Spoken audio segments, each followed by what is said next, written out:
Okay, guys. Unbox naman natin itong in-order ko sa Lazada. Ito yung mga DIY kit ng dishwashing soap, hand soap, and laundry.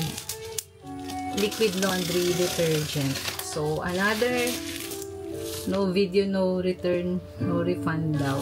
Pero, yun nga, kakarinig lang natin sa balita na hindi pwede yung mga ganyan. Okay? So, sa news yan, sinabi. Kasi, parang ano yun, no return or exchange, hindi pwede yun.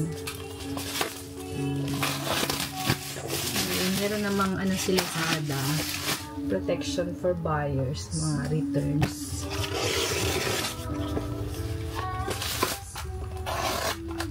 Pero get ko din naman, ba't ito ginagawa ng mga seller?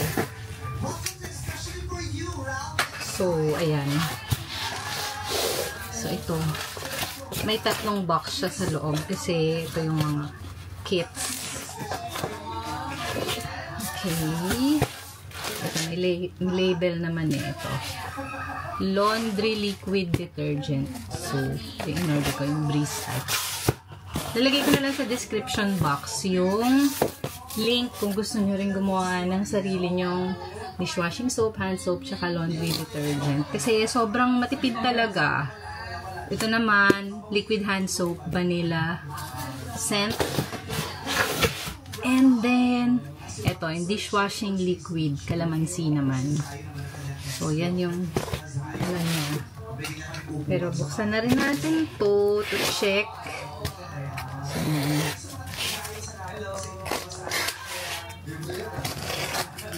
actually, palagi ako nag-order dito. Ilang beses na ako nag-order sa kanila. And, okay naman. So, syempre, hindi siya same quality ng nabibili natin sa mall, sa groceries. Pero, okay na. For me, ha. Kasi, maayos naman eh.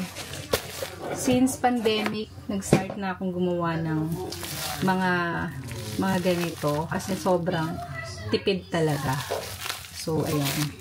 It comes with instructions, tas ito yung ingredients niya. And in fairness, improving na rin yung packaging niya. From before, ha. So, yan. Okay naman, kompleto, walang leak. So, tatago muna natin kasi hindi pa natin yung gagawin today. Soon. We'll use this soon. Yan. Balik muna natin dyan.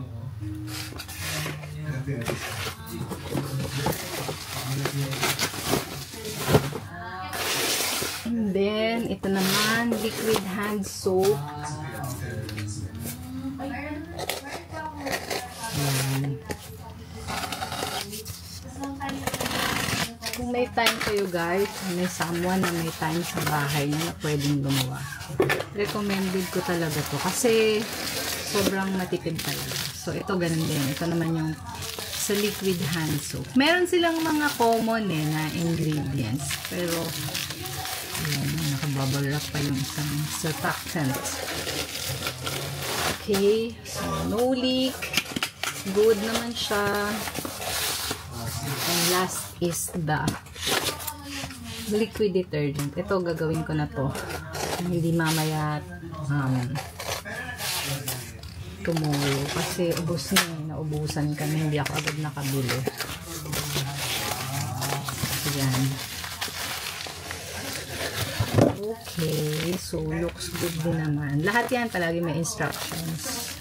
Sobrang tipid nito guys. And kung interested kayo, yan, please check nyo sa description box. Nandyan yung link where you can buy itong mga DIY na natin na liquid detergent, liquid hand soap, and dishwashing liquid. So ayan. Ito yung sample. Kita nyo yan, oh. Actually, maraming nagagawa dun. Sa isang pack, inaabot sa amin yun ng mga 3 months. Minsan more pa. 3 to 4. Pero, yun. So, like ito yung liquid hand soap. So, nilalagay lang namin sa mga ganito. And then, ito naman ayan yung dishwashing. Maraming lalagyan na ganito kasi ano yan parang nasa 12 liters yung isang gawa. Tapos yun. Sorry. So yan. Ayan. Lagay mo lang sa magandang lalagyan. Ayan. Medyo sumobra yung dito. So ayan siya yung ating hand soap and dishwashing. Ito naman, gamit ko na yung liquid laundry detergent. So, may bula naman siya and highly recommended ko kasi talagang makakatipid talaga tayo dito. Yan lang guys. Thank you so much. Please like this video, subscribe, share it, and God bless you all. Bye!